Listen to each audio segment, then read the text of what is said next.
Yeah. A little hair talk. Mike, would you ever bring the long hair back? The depression hair? The depression hair. The COVID hair. I don't know, man. That was tough. That was tough for a while.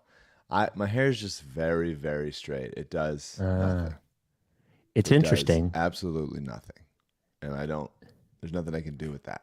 You know? Like, The what am I going to do with that? The interesting opposite of that is the reason that I don't like growing it out and that I kept it short is because mine is wavy naturally, which is annoying. Wavy, I would kill for curly. I get nothing. Really? I get fucking limp, straight bullshit. Clip that. Limp, straight bullshit. That's the next sign. The next sign at the next Harden party. I'm going to hold it up. Limp, straight bullshit. Nice shirt. Thank you. Yeah. Everybody got a bunch. I only got 2 of the regular blue Writers Guild shirt and then the Writers Guild on Strike shirt. They're not very breathable, I will say. So picketing in them was not wise because you really feel it. Would you suggest that picketing maybe in a Harris Blitz or reversible penny would be actually better? Whoa, Norman sighting. We got a Norman alert. Norman. There he is. He's posting up, watching the pod. This is the Twitch stream. Yep. That's right. Big fan of the show. He is. First time, long time. Oh, man. Yeah, but I've never had a long hair like you were describing earlier. So yeah, I'm kind of just like seeing what happens. I know I need to like do something along the way. I can't just like continuously grow it out and hope it looks good eventually. But well, as someone who has grown it out and still like had Mike was home a lot of that time. I still had like a normal life when I was growing it out. There are a lot of in between stages, and you have sort of wavy hair in between stages that are fucking really tough. Right. Really tough. I struggle with the side parts, like especially when I get headphones and stuff. I fucking hate like hair getting in the way. Hats stop fitting you the same way. Yeah. All right, let's do it. I'm a little sniffly.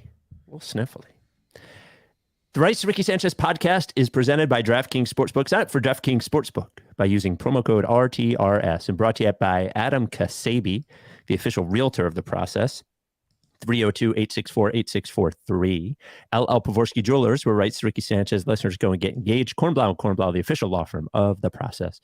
And Kinetic Skateboarding, get 9.1% off your first order with promo code Dave Silver. On the show today, finally, Mike's collection of Sixers statistics to discuss is a segment. As well, Jrue Holiday still available. I want to rank the Sixers trade assets. And finally, we revisit Mike's shocking revelation that he doesn't tear out the middle part of the toilet seat cover. I will have to soon decide whether I'm going to watch the games, if James Harden is playing. And finally, do we read the sex email? I don't know. If you're watching on YouTube, we are ever so close, 200 subscribers away from 12,000. We would love to get to 12,000 before the season starts, or CJ gets it. Subscribe on YouTube and also turn on notifications. Kinetic Skateboarding, a very special thing. CJ, you might want to post this link in the chat for the live viewers.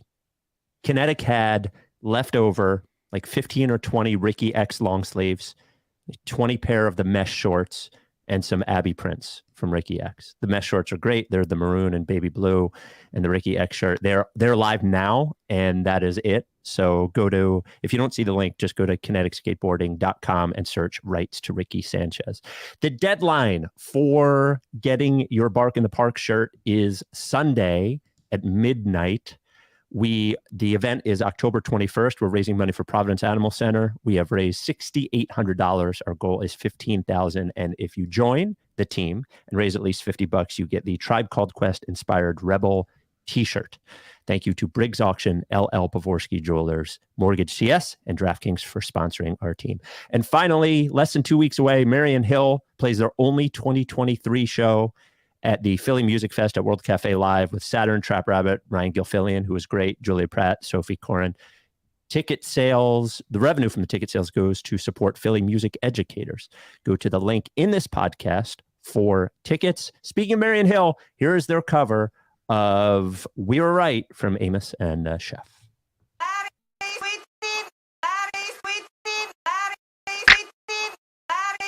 We were right,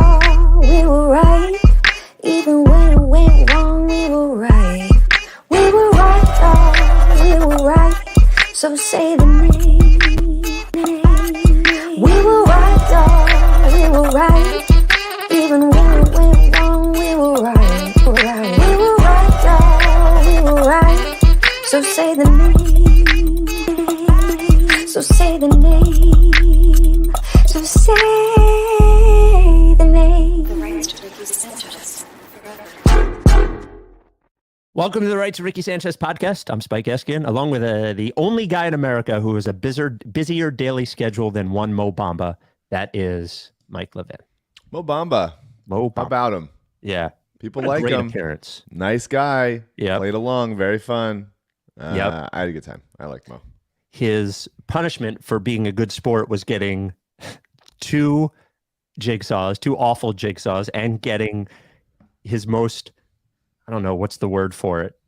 Most traumatic podcast experience he's ever had played back to him 5 years later. That was pretty unpleasant for me. A guy that really enjoyed the first part of it, and then sitting with him as it happened again, I didn't like it. I didn't have a good time doing that part. Talking about it was fun, but listening through it with him was really, it was like we were holding hands watching one of his worst moments. That was tough. And really, my favorite part of it is at the end, where JJ talks about it as, I hadn't remembered it this way. The way that JJ's setting it up the whole time is as if it's a funny story with a punchline. That is the most important part. Yes. And then Mo Bamba laughs, and JJ's like, that's not funny. Wait a minute. He does deliver it like a joke, right? I mean, sort of like funny story. He's telling it as if it's a funny story. As if it's building to a really good punchline. Yeah.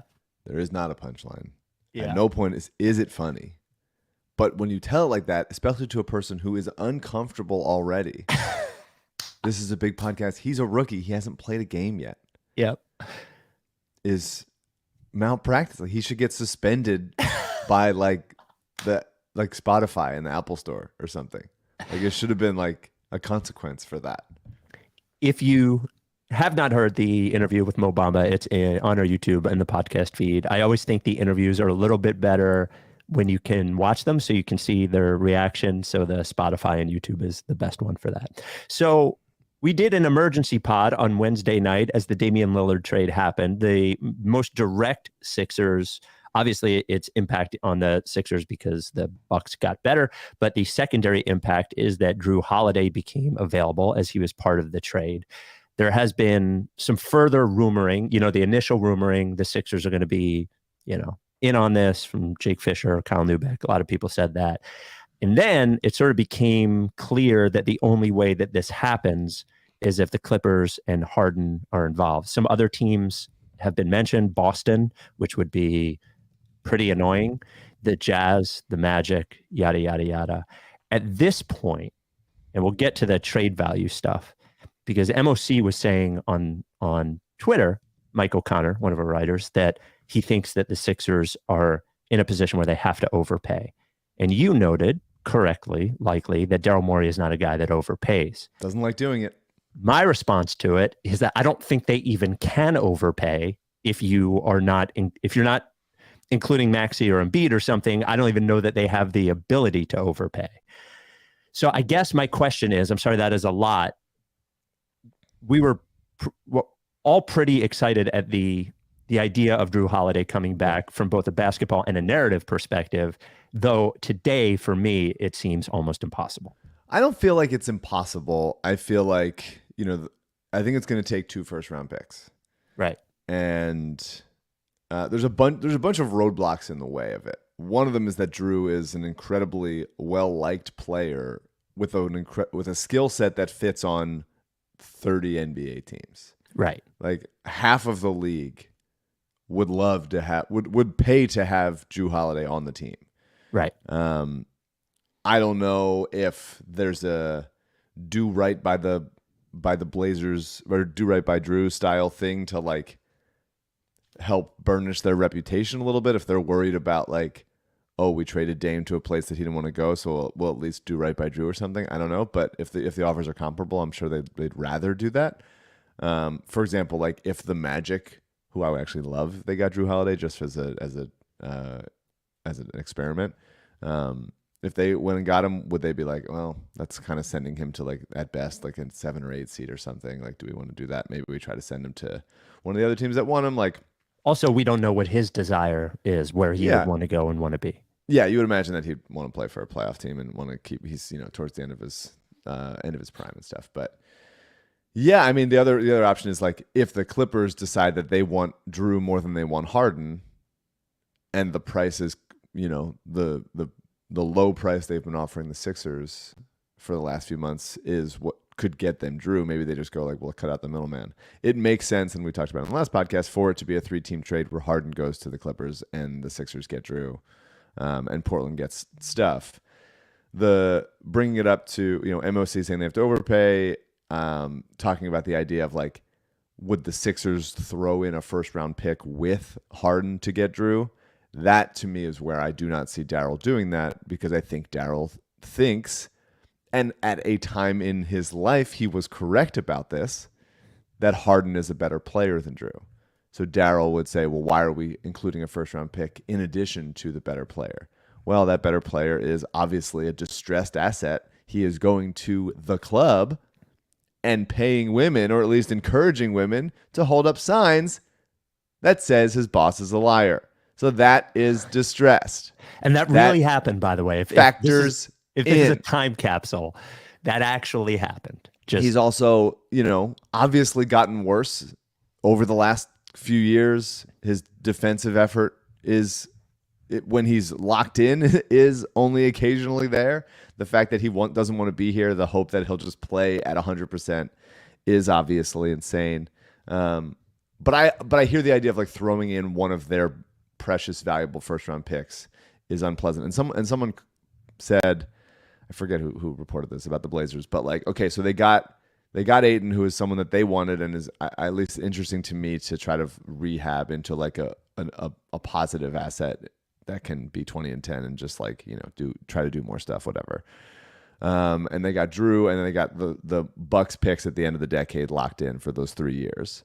They want more picks for Jrue. It's not about players in this instance. It's about those picks. So if the Clippers send a first in that trade, and the Sixers reroute like Jaden Springer and Petrushev or something to somebody else for a pick, like a lottery protected first round pick. Springer still has all the upside that he has when he was drafted, and they drafted him with the first round pick, a late first. But if you could do that and a second or something to get a first, and so then the Blazers can go like, okay, we got a lottery protected first from, pick a team, Orlando, whatever, that accepts those two players, then maybe Daryl will go like, okay, fine, because Springer, especially if Jrue is here, Springer would then be behind Jrue and Melton as far as like similar types of players, and maybe Beverly as far as a similar type of player. Then maybe you could get there. But if Daryl is unwilling to put in anything aside from Harden, basically, then I find it, or like maybe the alternative is the Tobias piece, right? Like if it's Tobias and both picks, that all the stuff the Sixers can offer, pick wise, give it to them, and then you go, okay, then we are going to reroute Harden for more role playery stuff and picks when eventually it does happen. So that's like a possibility that I could see happening if somebody's willing to play ball there, where Daryl can get by on saying, well, I didn't include a first round pick, but we just kind of cast aside a player that might have a role for us in the next year or two. But Isaiah Joe was waived for nothing, so this would be better than that at least. Yeah, there's an interesting thing going on with Jrue Holiday, who is a good player, but almost this doesn't speak to his value. His value is he is a good player. His value is higher because he can fit on more teams. Yeah. Like rather than, 1 for 1, who's a better player, him or Harden, you could debate that for sure. Yeah. But Jrue's fit, being able to play on multiple teams and also not being a fucking like an asshole, those combination things make his value higher. Yeah. I think I agree with your first statement. It'll probably cost 2 first-round picks. My guess is that as yours is, that Daryl Morey doesn't think he's worth two first-round picks. Well, it wouldn't be his picks. 1 pick would come from the Clippers, and 1 pick would come from us. And 1 would come from like, could the Sixers could I'm literally just looking at the roster. Springer, Petrushev, or Springer, I don't know, House or something like that. Go to somebody for plus like a mid-second, get you a first, so that you can then go to Portland and say like, here it is, here's your first. Like, does this do Right, it for you? but I guess my point would be it's not their first, but in that case, it would be their first. I just don't think he thinks it's worth that. Whether it's there to, if they can generate a first round pick by trading Jaden Springer and Philip Petrusev, which I do not think they could, but if they could, then they would be able to do that, and they would have 2 first round picks. I don't think this is gonna work out the way that we want it to, would be my guess. I think it's a long shot. The Springer thing is interesting, and I saw you roll your eyes when I said it, but like, he was drafted with a first round pick. He was drafted as a project first round pick. He has improved in ways evident in at least the G League since then. And now he is of like contributing age, but you only have him for 2 years. But you'd obviously have the, bird rights on him and restricted free agency and everything. I wonder what around the league he would go for. I hear you in that fact, in the sense that like, well, here's a player that hasn't contributed really to NBA basketball, and the idea of him being a first round pick, but it's kind of that like mystery box thing, right? Where like, if you have a first round pick, it's like, this could be anything. Look at how good this person could be, having for 4 years. But when you draft an 18-year-old who needs a lot of work, which obviously a ton of teams do, then you go like, okay, well, in 2 years they'll contribute. It's like, okay, well, here is one of those guys right now who is ready to contribute and is still just turned 21. Well, I think I find it interesting. I understand the eye roll, but it is one of those, like, it's more of a mental thing than it is like what is it? Is this player good or ready to contribute now? Well, yeah, I think the question becomes, you're right that a first round pick could be anything, and you have more data on what Springer is. The question becomes, is what he is right now worth losing 2 years of rookie contract control? Yeah. Do you know what I mean? Like, that's for sure a fair question. Yeah, absolutely. Yeah. The Rights to Ricky Sanchez is brought to you by Adam Kasabi, the official realtor of the process. I'm sorry, my brain's a little scrambled. Adam Kasabi. You may ask, how do I spell Kasabi? Ksebe. If you need a realtor, Ksebe. His cell 302-864-8643. Call him or text him, Adam@processrealtor.com. Adam and his team, based out of Long and Foster and Bethany Beach, are your key to getting a beach home in Delaware. It is a competitive market, very difficult. And getting a beach home in Delaware is far superior than Jersey. Your property taxes are going to be much lower. There are several different options based on what kind of vibe you like. You like the party vibe? That's Dewey. You like the sort of quiet vibe? That's Lewis. You like the middle vibe? That's Rehoboth. They are your key to getting a home there. You need a good realtor right now. You can't just sit on the internet looking. You're not going to get it in time, I promise. You need the advice and the experience that Kasabi can provide. They can get you home anywhere in Delaware or Maryland. If you're in a different state, PA, New Jersey, New York, California, whatever, and you need help finding a realtor to buy or sell your home, you don't know who to go to Kasabi anyway. He can't sell that home for you. He can't buy that home for you. But what he can do is find the perfect realtor for you. He interviews people to get you the right person. He's done that for several Ricky listeners. Adam Kasabi, Ksebe, 302-864-8643, or Adam@processrealtor.com. Adam Kasabi, the official realtor of the process. I will say, just to finish up the Jrue thing, if you were going to move on. No, well, I had one more Jrue thing after this thing. Well, if you finish up the Drew thing, then I'll play this. His contract cannot be aggregated with other contracts. Right. It can't be like him plus something else can't be sent out for something, but he can still be traded as long as it's him and something else not going. But they will be. I think they will be trading him soon. It feels like they're gonna. Media days on Monday. Right. It does feel like the momentum of that is going to make it happen at some point in the next week or so. Do you think Jrue shows up to Blazers media day? Probably not, right? I think if they tell him, hey, you're going to be gone in the next 72 hours, stay home, I think he doesn't show up, but I don't think he would, voluntarily say, I'm not showing up. So we got this question, which I thought was interesting. You can't trade for the other guy, but I did think it was an interesting question. 833 Lickface is the voicemail number. It's like Mike, CJ, and Harold. Right now, the Mo Bamba episode is live, and I'm not watching because I'm too busy running. and I'm lactose intolerant and had a grilled cheese for lunch. So I'm not actually running. I'm actually walking because when I run, I feel like I'm going to shit my pants. Anyway, non-basketball question. Why is cheese so good and why are humans not meant to consume it? And basketball question, who would you rather take right now, all honesty, Marcus Smart or Jrue Holiday? Thanks, bye. I had this Smart or Jrue conversation. Holiday. I had this conversation at Tony and Taylor's engagement party, actually, the Ricky Zone, Tony and Taylor, LL Pavorsky Zone, Tony and Taylor, with a Celtics fan, unfortunately, who really misses Marcus Smart. Yeah. And he thought that Jrue was the better player. I think it is pretty clear that Jrue is a better offensive player than Marcus Smart. And how I would frame it defensively is Jrue is maybe better one-on-one, but Marcus is maybe better in a team concept. He can switch better. He's stronger physically, you know. Yeah, I mean, I was even saying like off ball, like he just sort of makes plays happen. I mean, Drew's one of the most famous plays is him getting that big strip on Book in the finals. Yep. And then throwing the lob. But Marcus Smart seems like more of a guy you have to be aware of off ball all the time, whereas Jrue is like, I have my assignment and I'm gonna lock this guy down. I think they're pretty comparable defensive players, and Jrue is a better offensive player. Is how I would do it. So I like them both. Drew's better. I would rather do have like them Marcus. both also. Yeah. And I'm very happy Marcus Smart is not on the Celtics anymore. Yeah, and that he's on the Grizzlies, the team that he was meant to be on for his entire life. My Memphis Grizzlies. Yeah, I would rather have Marcus Smart.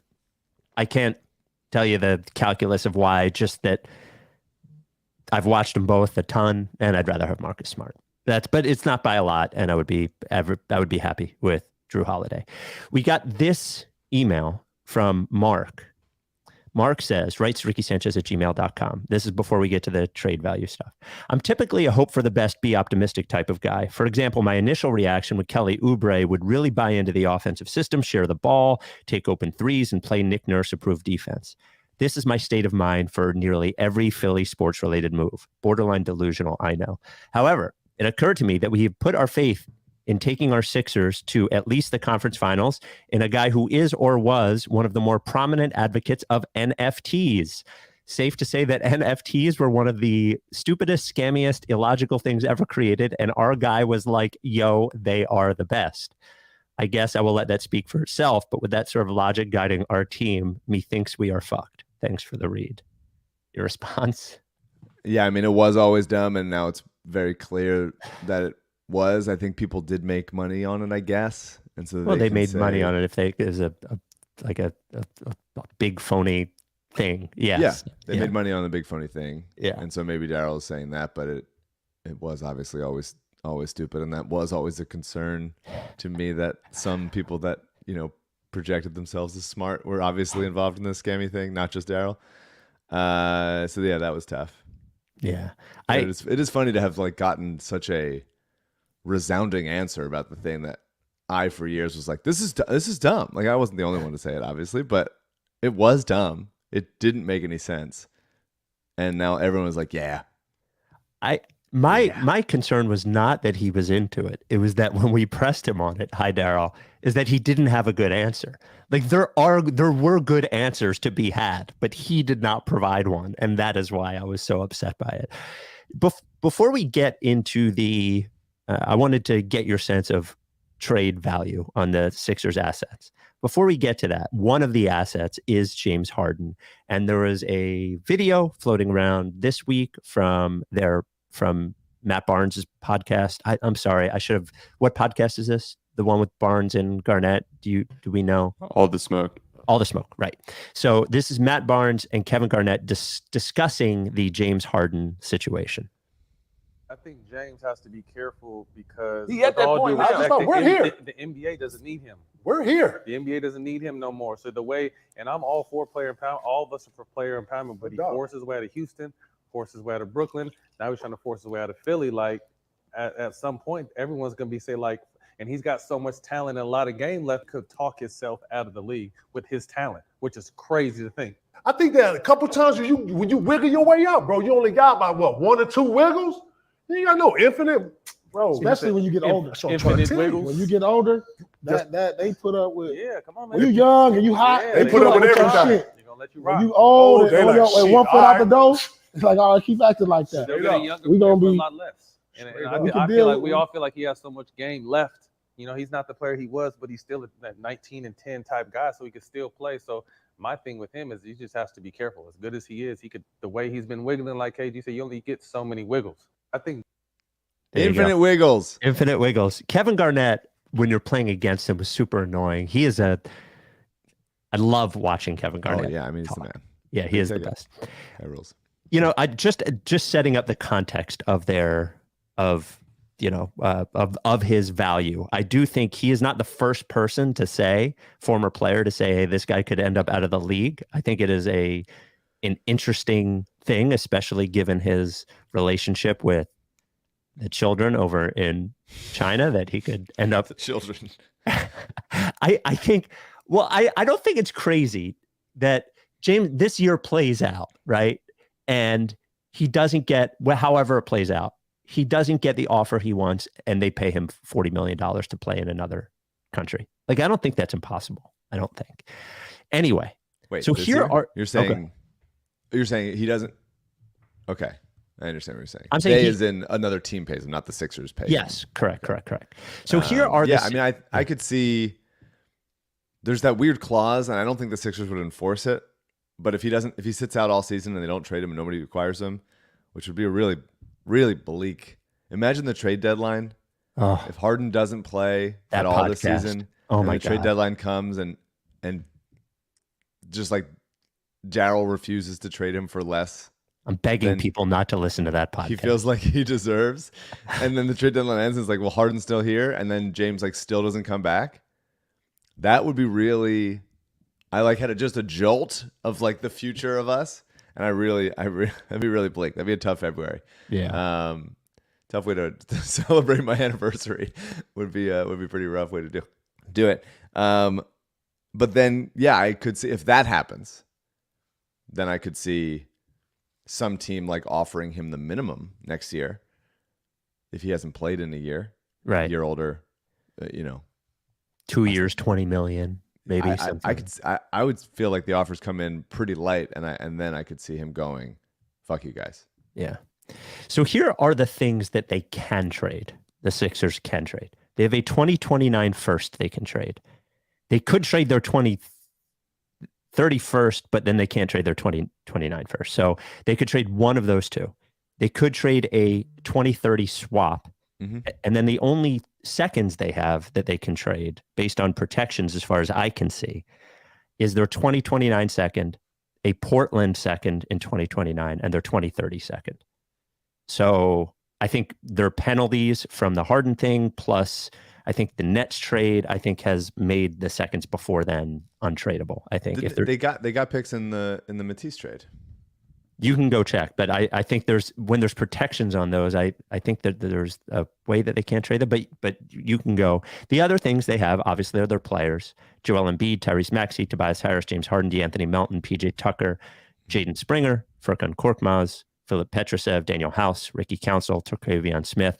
I've been saying so many good things about Petrusev. I think he's an NBA player and should be worth several first-round picks. Worth someone to have him. We just have too many centers here. God, oh, darn. So I think you would agree that the number one trade asset the Sixers have is Joel Embiid, right? Of course. Yeah, they can. So they have a Knicks pick next year, second rounder from the Knicks. Okay, that they can trade. That they can trade. Okay. And then a bunch are out. Yeah. A bunch are out. They're gone. So number one trade asset is Joel Embiid. Number two, we would agree, is Tyrese Maxey, right? Yeah, of course. Number three, I think, is their 2029 first. I would probably say Harden. Over that first?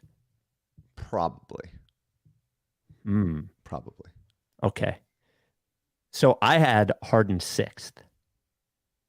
My ranking was Embiid, Maxey, the 2029 first, DeAnthony Melton, the 2030 swap, and then James Harden. Yeah, I mean, I love Melton. I've loved him for a long time. He's $8 million expiring. Great contract. Oh, it's for sure a great contract, but it's just he's a role player, and I think. Don't you think you could get somebody to give you an expiring $8 million and a first-round pick for DeAnthony Melton? Maybe. And we can't get a first-round pick for Harden. I think you will be able to. Yeah, for sure.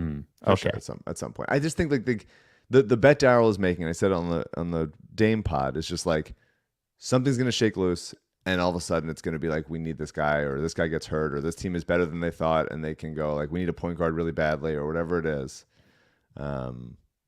And something is going to happen. He's still like, it really is very unfortunate. Had Harden just gotten hurt instead of those last 2 games in Boston, against Boston, it would have been great. I mean, not that I want him to be hurt. Then we would have been like, oh, okay, like he had, a bulky knee or something, and he was just like, okay, he's good, all good.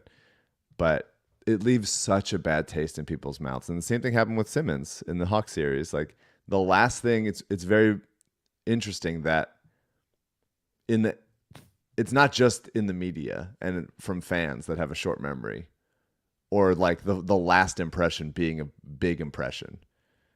I think there are teams that go like, or at least are posturing that they could, pay under market value or under what Harden deserves to go get that guy. But like those last 2 games were really, really rough. Not great. And aside from that, he really did have a nice season. I don't think you can win with them. I don't want him on the team this year. But like, in the same way that fucking Hinkie doesn't watch the games front to back or whatever, he watches them in rewind, which I think is interesting. Hard to get a sense of athleticism that way. But like, if you take it in totality, like he obviously deserves a first round pick. He's obviously still one of the like fucking 40 best players in the NBA or something. Who do you think is more valuable, PJ Tucker or Tobias Harris? That's interesting. I don't think there are many. Tobias is just such a the contract is just still so big that there's only a handful of players in the league that would become the matching situation with him. PJ is, I think, if contracts were, Tobias is still a better player. I think people would like having PJ more because he fits in more. You plop him right in the corner there. Don't let his ass move. But he's got that extra year. So I'd probably say PJ just because the contract is very tradable. 11 million. Like that's just a very easily movable contract. Before we get to Mike's stats, which we've been waiting for, very exciting. Stats. Let me tell you about the official jeweler of the Ricky and our original first sponsor, LL Pavorsky Jewelers, a sponsor of the Bark in the Park run team. Again, Mike, I believe the number is now 351 Rights to Ricky Sanchez listeners who have bought engagement rings from LL Pavorsky Jewelers. I'm getting tired of it being in the 3s. I'm ready for 4. We need more people to get engaged. The marriage industrial complex needs to keep churning, and I am in favor of that when it comes to specifically our sponsor. Quite simply, I don't even care if you ever get married. Just get engaged. Mm-hmm. Just get engaged. The people who buy from LL, a lot of them, of course, in the Philly area, but he has helped our listeners out from all parts of the country. I think we saw number 351 was from Denver, maybe even a Nuggets fan. I think we saw in the email. I think that's what happened. Look, he will take care of you. You want to do it in person? That's great. You're not in the area. You want to do it online, FaceTime, Zoom, yada, yada, yada. He'll take care of you. I'm going to give you this rule. If you're going to get engaged, you can't get a ring from anyone else. You can't. It doesn't make any sense if you're listening to this podcast. He is at 707 Walnut, has been there for over 3 decades. And every single person we hear from that goes to LL, whether it's for an engagement ring or anything else, just has great things to say. He is a wonderful human. He is going to be patient with you. He is going to get you a great product at a great price. And he will be respectful, no pressure, no matter how much you're spending. 215-627-2252 is the phone number. You could email him, lee@llpavorsky.com, or you can take a look at his psychotic Twitter at @LLPavorsky and shoot him a note that way. He is a sponsor. He is a supporter of our charities, as I mentioned, the Providence Animal Center Bark in the Park Run Team and Mama T's Community Fridge. LL Pavorsky Jewelers. Just in time for, that's right, the Autumn Cabana Sale. Yes, love Autumn Cabana. Well, weeks ago, we had talked about Mike's stats. Mike presented me with the ability to get clips from the Defector article about Michael Rubin or the stats. I chose the Defector article, but we have the stats now. Mike, why don't you tell us a little bit about your process in finding these stats? I think I was looking up alley-oop numbers for the team, which is obviously frustrating. I brought it up to Mobamba. Mobamba has promised us 20 alley-oops on the year, which would be a career high for him and obviously a career high for us. The Sixers don't do that. They aren't allowed to. They are ground bound and worried about their ankles. I just found a couple things that were interesting. This is on NBAstats.com. Just poking around, looking at things. Fun stuff to see. Did you know Embiid shot 22% on pull-up threes last year? 17 of 76. If you're going to shoot 22% on pull-up threes, don't take pull-up threes, honestly. That's a lot of pull-up threes. That's every game. I would love to remove some of that. Maybe some of those are heaves. You have to imagine end of shot clock things. But there are people, including people on Alyssa's basketball team that I coach. I coach basketball in Los Angeles. Coach Mike. Coach Mike. When she does this, do that. I ran a 1-2-1 zone. Coach my ass off. That refuse the rhythm three. Refuse the catch and shoot, step into the three. And Joel does it sometimes. He doesn't like doing it. He has a little bit of Carmelo in him. He like from the nail. He wants to jab. He wants to get in there. Yep. And from three, he's just like, it's like a little too far away. Maybe his vision's not that good. Maybe he's just not used to being far from things and has to look at them. But like, there's a hesitancy there. And I just need him to just step into those stuff. Like you are 7'2". Just shoot it. Step into it, shoot it. They're not going to block it. I think there's a little bit of like, all big men want to be guards. And Joel gets to do guard stuff, but it's also just like be a catch and shoot guy when you're open. Take those shots from above the break, please. Yeah, to me, the weirdest part is that he wants to be a guard and will take those pull-up threes, but while he's wide open at the top of the key, he almost refuses. Like it's pretty wild. Now everybody has their spots, but man, just what it would do for his game and his numbers and the spacing overall if he would take more catch and shoot. All right, next stat. And it's a little bit the defense. You know, if you do that 10 times a game, then you're bailing the defense out. But he just has to get comfortable doing it. Like his 3-point shooting numbers in the playoffs are so bad. 1 year, the Hawks loss year, he shot 39% from three. Every other season of his playoff career, in 42 games, he shoots under 30% from three. It's bad. It's wild. Not good. And it doesn't make any sense watching it, honestly. Yeah. Like visually, you're like, you can shoot. All right, next stat. The next stat, let's stay with Joel. Okay.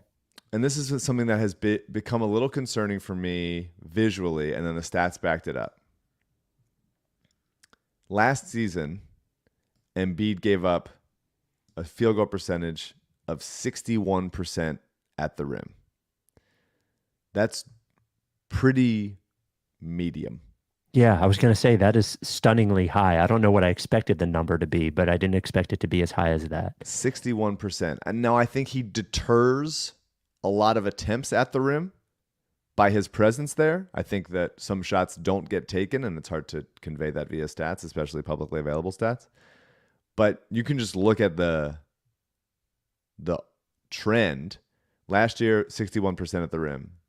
The year before that, 58.7% at the rim. The year before that, 54.7% at the rim. The year before that, 52.8% at the rim. So those are 4 straight years of people shooting better at the rim around Joel. I think that comes across. When you're watching the games, it feels like they're finishing around him or over him more, whether it's because he's lost a step or he saves himself from like for offense. For more? offense, especially because as he's gotten more of a heavier load that on that end, maybe it's a minutes thing. I don't know, but that is very concerning to me. I said it on the Bamba podcast, but Jaren Jackson last year, 47% at the rim. This is other people shooting around him when he's there, 47%, which is crazy. And Brook Lopez at second place at 50%. He just needs to be better. And I need him to, especially on a team, say Harden does come back. If Harden comes back, like Embiid needs to be a defensive anchor. Like last year was not a good season for that, to be like fucking around at the rim. Like we need defensive Joel more than we need offensive Joel. And I think that unfortunately we need both. We need both. Yeah. Absolutely. But I need both of those things. And obviously, like when the moment counts, like he shows up and does an incredible work and all that stuff. But I just want him to tailor his focus to expending more of his energy on defense than on offense. And that means deferring to other players offensively. That means obviously becoming a better passer. Anyway, the other Sixers defending the rim, I just thought it was interesting. Harden, they shot 76.8% at the rim with him there. Tobias, they shot 76% at the rim with him there. That is really tough. For a guy who's 6'9" and for a guy who's like power forward. 6'8", 6'9", power forward. Yeah. Shake, they shot 81% at the rim on. I don't know how much he's coming. He's probably just him late rotation on a lob that he gets dunked on. That's bleak. Niang, 72.7%. A little bit better. His sturdiness helped him out over there. But that was pretty rough. And the other thing that I saw a bunch, but just to keep it going, Maxi in the league was 4th in catch and shoot threes at volume. 4th in the entire league behind Luke Kennard, who's obviously an incredible shooter. He shot over 50%. Damian Lee, which surprised me, and Bojan Bogdanovic. All great. Well, yeah, Damian Lee, I wouldn't have come up with that name, but the other two I would have. Of course. Yeah. Maxi, 45.5% on catch and shoot threes. That needs to continue even when he's going to have more of the ball in his hands. That's on Joel to get him those looks. If we can get into the Maxi, Joel, sort of like a version of him and JJ's type vibe with the dribble handoff stuff, the Seth Curry dribble handoff type things. Like if we can get him doing that, Maxi has just made himself into such a good shooter. And he's obviously good off the dribble also. I'm not saying that he has to cut those out the way Joel does, but finding ways to keep Maxi as a catch and shoot three guy, whether that's swinging the ball or somebody else operating, I think will be really important. Getting him off movement more. He's just so good at it. You gotta give it to him. Then there was an article that Jackson Frank wrote in the Philly Voice about Embiid getting a floater or needing a floater. That's off of something Jrue Hanlon said, where he said we've been working on a floater this offseason. Why? I would love to know why. He has very limited touch inside when the defense gets physical on him. Okay. And it is not just anecdotal that he draws less fouls in the playoffs because they swallow their whistle. He does. Like he absolutely does. Last season he averaged 10 free throws a game, 10.4 free throws a game in the regular season, 9 in the playoffs. 10.2 the year before, 8.3 in the playoffs. He just has to get used to those fouls not being called and playing through contact and still having touch. Like that's obviously, in the article, he compares him to Jokic and his ability inside. And there's just the percentage that Jokic shot on twos in the playoffs versus the percentage that Embiid shoots on twos is wildly different, because Embiid, if you don't let him get comfortable, will just expect the foul to come. And when it doesn't, he's not like, in baseball, like that, they call that like I'm losing it on the spot right now, but like, it's not I'm missing the term, but a pitch is not a valuable pitch. It's not a useful pitch. That pitch isn't playing, and it's like he's not giving the ball a chance to go in, right? Because he's just expecting the foul to come, and sometimes it does. Obviously, he'll get in the line a lot in the playoffs. It's not nothing, but it's less than he's used to. It's way less, and that frustrates him on the one hand. That tires him out, and then he's like not back on defense because he's complaining to the ref. Like, he's got to get used to that not coming and still being able to make shots through that. And so, Joel has his little pull up and he can shoot that higher than anybody. Absolutely. Brook Lopez and Al Horford have blocked that shot a number of times in the playoffs when he's, because he's a little bit slow getting into it, even though he's shooting it so high. Like, if it's coming, you can time that. And so whether it's a floater or more just like off balance touch in that like really like 3 to 7 foot range, I need Joel to get better, and I hope that he is working on that, because those fouls aren't going to save him, and the defense is going to keep attacking him like that. By the way, he's on the team with the other guy who never learned that the fouls weren't going to save him. Yeah. By the way, so absolutely, but I mean, think about it. I remember, I think it was 2017. It's Sixers Celtics playoff series, and Joel has like sort of wedged his way closer to the rim, but Horford's still there contesting, and Joel missed a shot like off the glass, like bad, from 4 feet away with time expiring. It was one of those games that the Sixers lost by a couple in the series that they lost 4-1. And there's just so many times in his career when he can get somewhere, but it's still not perfect, and he's got to get used to, in the playoffs, can you score? Can you still be efficient? Can you still give the ball a chance to go in when you're not at your like comfortable spots at home, with nobody's touching you, nobody's on you? Even when the double team comes, he can shoot over that, but it's when they're moving him that he stops being as elite as he is on the offensive end. And I need him to be way better at it in the playoffs. It's like injuries, of course, are a part of that, but like you have to be better. You have to be better. Any more stats, or is that it? Those are the stats. Those are good stats.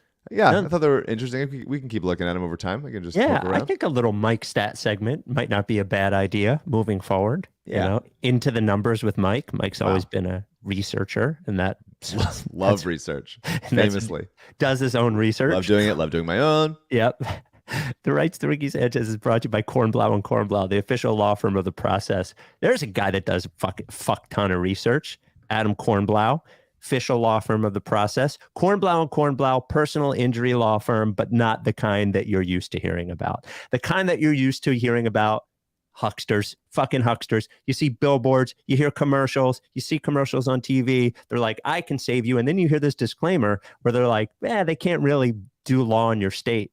Like, what the fuck is that? That's because most of the personal injury law firms you hear about are just like basically places where they send referrals to other law firms. You call up, you're not actually getting the person that you're hearing from. Kornblau and Kornblau is different. Personal, great service. You call or email Kornblau, you are getting Kornblau. Any sort of personal injury. They specialize in medical malpractice, some of the best results in all of Southeastern PA. Any sort of personal injury, injured at work, slip and fall, car accident, medical malpractice. Parents started the law firm, as I said, 40 years ago. He took over when his dad passed away. It's his dad, him, his mom, fucking so many other Kornblaus in there. And he has helped out, though he does do personal injury. He has helped out so many Ricky listeners with legal advice, with other things. I can't count the number of leases he's helped people get out of, which I don't think he ever thought was his primary function, but he is happy to help. I love it. Happy to help. He really is. He's great guy, great at his job, passionate about it. He's got offices all over the Delaware Valley, but he'll come to you if necessary. 215-576-7200, 215-576-7200, ask for Adam, or email Kornblau, KORNBLAU, at kornblauandkornblau.com. Kornblau and Kornblau, the official law firm of The Process. All right, Mike. We had this on our last normal pod a week ago.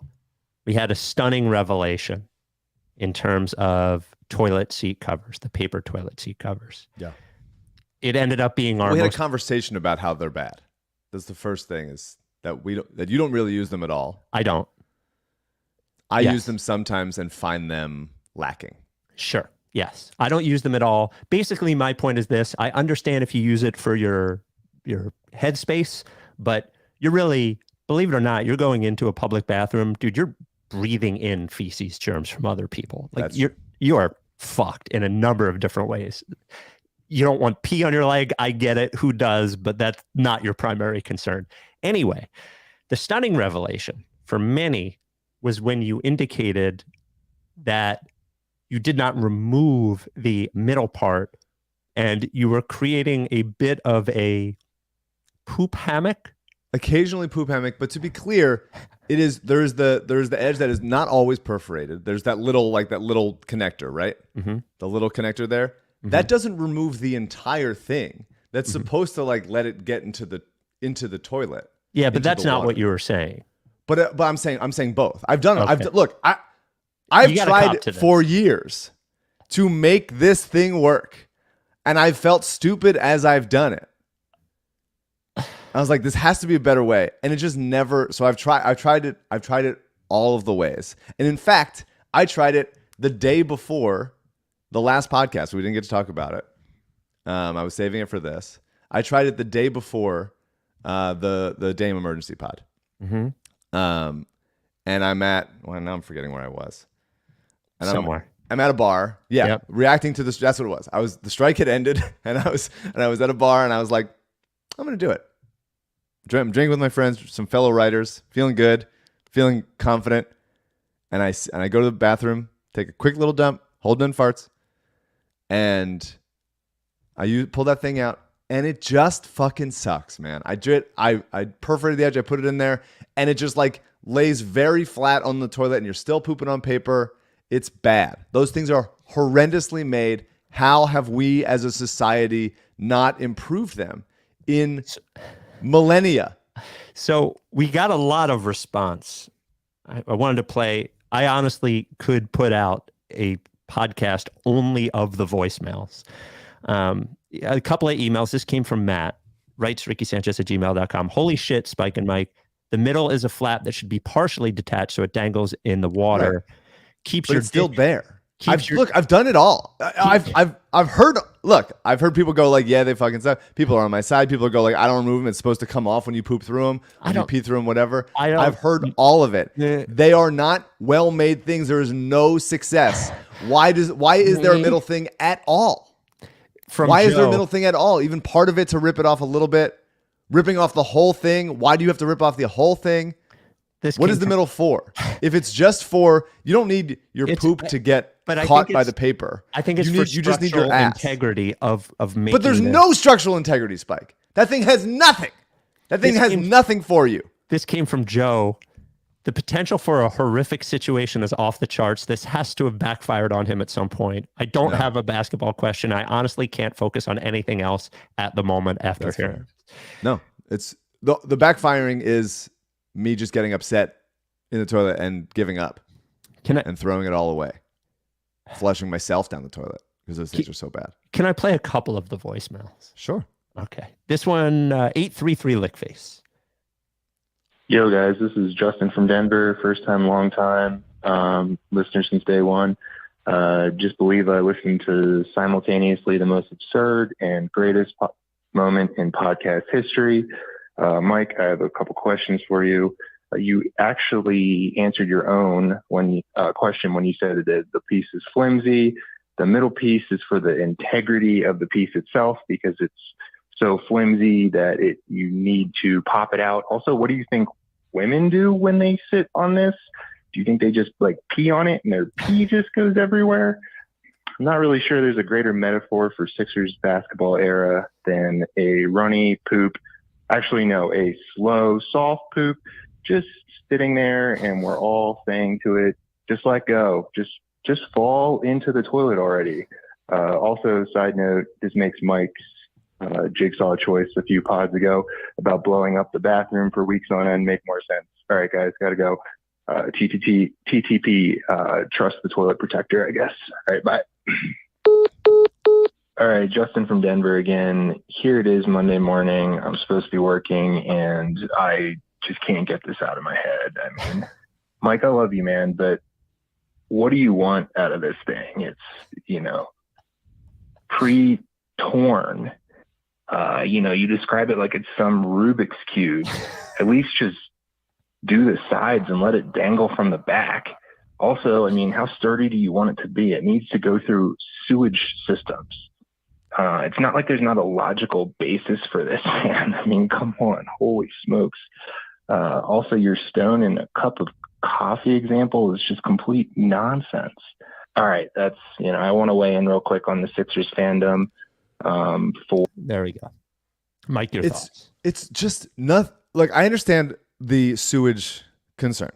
I think that is a valid concern. But like, it's getting sucked in all the time. Like, once it gets in the water, then the rest of it starts to come into the water as well. And then you're just like, it's half in, half out. I'm telling you, look, it is not just that you rip some of it. I'm saying, why does the middle exist at all? You're saying structural integrity. I'm saying there is no structural integrity at any point. I think it is caught between two worlds. It is caught between, like, we want you to have some ass protection, so you're not touching the occasional really bad seat, but also it has to flush and be flimsy enough to go in there. I'm saying maybe it needs an innovation, first of all, but maybe humanity is not there yet. And we should just all accept the fact that our asses are going to get a little bit gross when you use a public toilet. Yeah, this one. The poop hammock moment it's a defining moment in the podcast. I have so many questions. I just want to get it out. Zach, second time caller, long time listener. Mike, real quick, when the poop fell through, was there disappointment? Did you think when the poop fell through the poop hammock that it malfunctioned? When the poop hammock held, was that elation? Did you just like stand up and then let it all fall in at once? And a quick follow up to that: how did you wipe when the poop hammock held? Did you work around, like try to work under? Did you please answer as many of these as you possibly can. And along with, are you not aware of like just the basics of perforation? Like when you go and shop for vegetables, do you just unspool the whole, like all of the plastic bags and then just wrap your bundle of kale in just one entire spool? Or do you understand that some things in consumerism are perforated and you have to tear them in order to use them, like toilet paper and plastic? This is ridiculous. You perforate some of it, but not all of it is still there. And it still sits in the fucking toilet. Don't let him like Mike his way around, okay, and like dodge and divert. And this guy, make him get him out of here. Obviously, I don't wipe when anything is you let it all fall in, but it all falls in anyway. I'm saying it is a absolute flawed system. No matter what you do, I'm not fucking guys, not fucking wiping with poop there. I'm aware of the concept of taking a shit. I'm very aware of it. I'm maybe the most aware of it. I do it all the time. So you get it all out of there, and then you fucking wipe, and I'm upset because that thing is so bad. And so it's wet. My butt gets fucking wet from the splashing of the toilet. It's all bad. Nothing is good. The whole thing is bad. I need to wipe the whole thing down. I would much rather just use my hands with the toilet paper to wipe the area if it feels gross, and then just go like, here's my bare ass, whatever. And I'm already upset. I'm upset the whole time. The only one I'd and then you wash your hands, which you can't do for your lower upper thigh, lower ass. You're not going to get in the bathroom and go like, let me just wash that really quickly before I go about the rest of my whatever meal or something. Though we have hundreds more, the only one I'd ask is do you want to, now obviously Jacob and Alex from Kismet, they were the ones. Yeah, we should hear them because I was texting with Jacob about it. Okay. And we should give them the opportunity since it was a Kismet.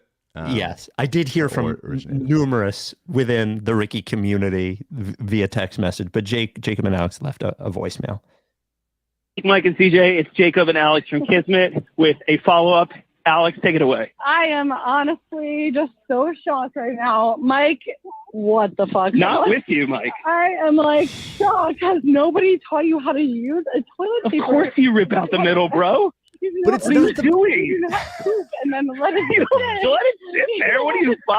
Oh I love you, but come on. You have to rip it. Also, I saw on like TikTok a while ago that you have to like turn it around. Well, the fact that you're learning about this on TikTok is cool. There's a perfect way to do it, to hold it or to put it on the toilet. My friend's argument was the fact that your butt doesn't really go anywhere else, but the fact that you know that your butt is dirty from a public bathroom. Also, quick follow-up. My friend said, like, oh, it depends on the place. If it's like a nice place, then, you know, you use your best judgment. If it's a nice place, they probably have nicer, like, cleaning supplies. Or I said, oh, so you mean a nice place means rich people and rich people have cleaner asses? Is that what you're trying to tell me? She says, no, whatever.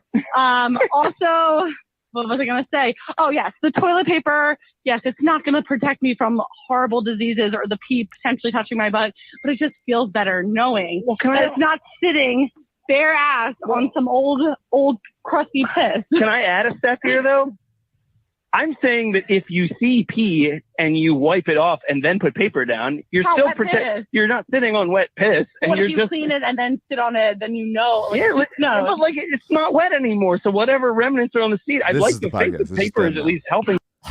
It's just them doing. I really like that. Just them going back and forth. What is the turn it around? I don't understand what that So means. this apparently, I saw this after Googling the correct way to do it. So, you know, when you sit on a public toilet, most of the time, the front part is like open. Like there's not not the paper toilet seat cover, but the actual, okay. I'm just describing for anyone listening. It's like a U. It's not, it doesn't close at the top. So from what I understand, it seems like some internet things say that the correct way to do it is the flap falls down from the front. So it lays almost through that hole. And then that is how the water grabs that part and pushes and pulls it down. So you rip it from the back, and that way it's protecting your ween, I guess, from the in some way, on, you know, a little bit. Protecting your ween. Yeah. Well, I mean, so somebody said, yeah. So my ween has never had I've never had an issue been like, I'm going to get it on the seat. That's not well, mine is so big. Oh, sure. Yeah. I think you're putting it in the wrong place. You're sitting a little too high on the seat, I guess. Okay. So CJ is showing us. Yeah. What the toilet should look like. I've tried. I find it all unsatisfying.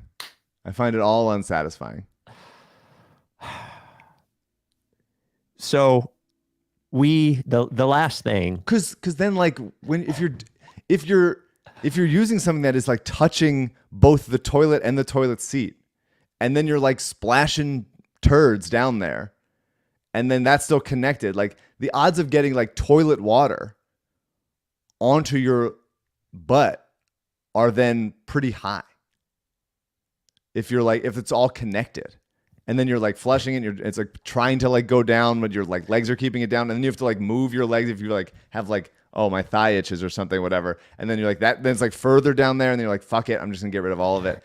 I just find the whole thing unpleasant, and oftentimes I will just wipe the fucking seat, and then I'll sit my bare ass on it, and then I will go gross, and then I will shower later.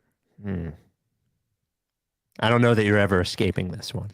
But people keep saying, oh yeah, the perforated edge, but the perforated edge is just, the one side is a little perforated, not all the time, a little perforated, and then the other side is still there, and it's still like connected and touching the shit.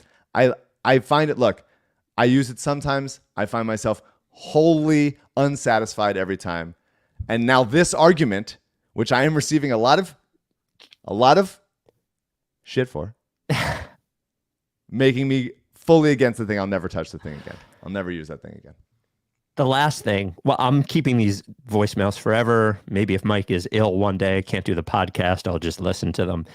The last thing that we have is the continual debate, obviously, from many, and the feedback via email and voicemail has been very 50-50 about whether I should watch the games if James Harden is on the team. Now, of course, I said, to be clear, I said if James Harden is on the team, I will not watch the Sixers this year. Really? 50-50? Yeah, no, it has been. I mean, I can give you you can look at the email. I'll give you the voicemails. CJ, go to rickystats.com and actually, see. I think we did a poll, on the Twitter. CJ, can you find it? And I think it was pretty close. But so obviously we will need to know, and you've been trying to hold me to what I said, which is fair. We will need to know by October 8th, as that is the first preseason game. Now, I suppose it's possible he doesn't play in that one, and we don't need to know, but I think the decision needs to be made beforehand. Well, there's reports that he's not going to show up to media day, right? To media day, yes, but I would guess that he will show up to camp, or they will ask that he show up to camp in Colorado. But I don't asking him to show up to media day, isn't that? Well, I don't know. So, I think you could make the argument that they will say they understand it's a distraction and they would let him out of media day, but I don't know. I mean, if it's a distraction for him to show up to media day, it's distracting for him to be playing in the games. So we need to know by the 8th. He's the distraction. I mean, he's doing it. There we go. So it's 55-45. Yeah. That's pretty close. That's still 11 and a half points. Well, it's really 5 points. Well, I guess we didn't give don't care as an answer, but yeah. It's really 55. That's beyond the margin of error. I don't think so. I think it is. All the people that aren't on Twitter. Yeah. That was that what it is. I'll give you 3.5 for a margin of error. So that's over 1,066 sample size. I am saying this. And the people that tag me and stuff are at least the stuff I'm seeing are you got to watch the game. Well, of course they would tag you in it. That's right. Yeah. And that makes sense. That's a flawed sample. I want to say I understand the debate. And I am torn. If I wasn't torn, I would just say what I was doing. I understand the debate. I understand your position. Here is I will make an official announcement October 6th at 7 p.m. And I feel like you made the official announcement 4 months ago. I thought that I was listening to that podcast, having been on it. Mm-hmm. It's amazing that the podcasts you tend to remember are the ones that you don't. That's right. That's true. Very true. Very true. We got a email from Kyle, Rights To Ricky Sanchez at gmail.com. Spike, you can't watch the Sixers. Thank you. After all these years of telling everyone that this is a community, you can't go back on a sacred oath to the people. We trusted you, and now you're straining that trust with this absurd waffling. That's right. Plus, the pod will be better if you don't watch. It's the perfect gimmick. Mike will not only have to watch this shitty team, he'll have to tell you the terrible story of each game live on the internet. Mm-hmm. The guy is a professional storyteller. Listening to him to describe the painful details to an oblivious but deeply invested co-host twice a week would be podcast gold. I'm giddy just thinking about it. It's not like you provide valuable basketball analysis anyway. Be strong, do what's right, don't watch. Wow. That took a bit of a shot at me there. That's fine. A shot, for sure. I do wonder why you keep saying, well, I do a Sixers podcast, so I have to watch the games. But like, if your co-host is saying, honor the thing that you said before. Sure. Yep. And the fans are saying... Some of the fans. A majority of the fans. A very minimal majority. It's not 52-48. 56-44 is pretty close. It's pretty close. That is enough to be a difference. I bet if we put I wonder what a revote would be, or put it in the newsletter or something. If we can get more than 1,000, I wonder what that would be. Okay. And maybe I don't trust that you and Coven aren't spamming the votes to get those yeses up. Coven, I did not retweet it or anything. I did not push people toward it. Interesting. And then Ryan says from the other side, hi, Spike, Mike, and CJ. Spike, you have to watch the games. This is ridiculous. You host a podcast about a basketball team. Don't let these millennials influence you. Use your business sense. That doesn't mean anything. Mike, you seem to not care about business to the point that you're incessantly against the man. I have to say it's overplayed. You position yourself to have zero care about business. And it's always interesting to hear you fight with Spike. You work in an industry that worships money and you act like it's not important. I get it. The shtick is you're an artistic person, but that you don't think that rich people create value, but that they diminish value. But they have their place and they are needed. That's not what I'm saying. I think business is stupid and everyone's making it up. CJ, what do you think? Pop in. Yeah. My thought here is that if this was an election, these numbers, it'd be kind of a blowout in favor of not watching. CJ. Elections are I'm not comparing it to an election. Absolutely not. Because every election is basically set up to be some variation of 50-50. generally. Like there are plenty of internet polls where somebody wins 90-10. An election where there's plenty of elections that are not close. Most of them are close. CJ, what do you think? I mean, Josh Shapiro won the popular vote with 56%, and it was pretty wide consensus that he destroyed Mastriano. Right, but CJ, what do you think? Hold up. I don't want to let that point go. That is my point. My point is when your starting point is 50-50, which generally elections are, then a 56-44 is a large divide. But our starting point here isn't 50-50. Half of our listeners are not predisposed. My point would be that half of an electorate is predisposed to vote for one or the other based on party affiliation. There's no party affiliation to this. Spike guy, Mike guy. CJ, what do you think? Those are the two parties. He's miking this. He's not even giving an answer. He's miking the answer. I do think the sample size for that poll is probably too small. Okay.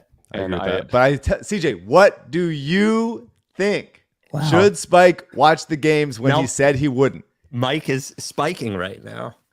I feel like a punishment is better in order to watch the games and then have to carry that weight of knowing that you made the mistake of saying that you weren't going to watch them, but now you are watching them. So there needs to be some sort of punishment going with that.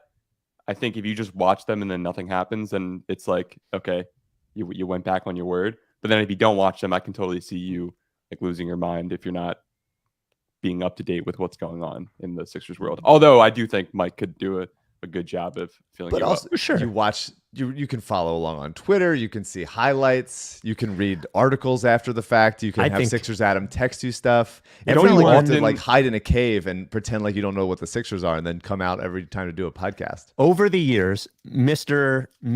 Basketball Analysis over there has been needed to be balanced by the other person, or we will have a completely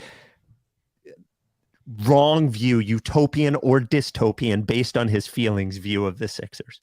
Don't you often watch the game the next day as well if it's a later game and we don't have a pod after? Yes. So I feel like in a way you could push that line a little longer and then maybe only watch highlights. Or I would say that I watch 40% of the games not live. You know, now when we're doing a pod right after, I always watch the game live, or if it's a weekend, generally I'm watching it live. But sometimes, like, you know, if there's an 8 o'clock start, we don't have a pod that night. It's just when you said that you would die if Evan Turner wasn't traded by the trade deadline, that was obviously hyperbole. A hyperbole. Yeah. This was a threat. Mm-hmm. This was a threat to Daryl and the Sixers. Yeah. Where if he did not acquiesce to your demands, you would withhold your viewership of the team. Yes. He has not done that to this point. Mm-hmm. You were saying, never mind. I'm not saying anything. I'm saying I'm conflicted. I'm saying I understand your standpoint, but I also understand my position as Sixers podcaster for 10 years. No, am I Zach Lowe? No, of course not. But I do provide insight based on the game. This is not a remark on whether or not you are vital to the podcast. Okay. Obviously, you are. I'm not. Right. No one is saying that you should just go away. This for the threat that you posed should be followed through on. That's it. That's the end. That's the end of it. And I'm saying the podcast will be different. Yeah. But it will not cease to be a podcast. Of course. If the regular season Sixers are not being watched by both hosts. That's what I'm saying. You also, you know enough. It's not like you don't know who the guys on the team are. For sure. You can look at the box score. You can just see if they're winning. There's valuable stuff that can be brought without having to watch the games.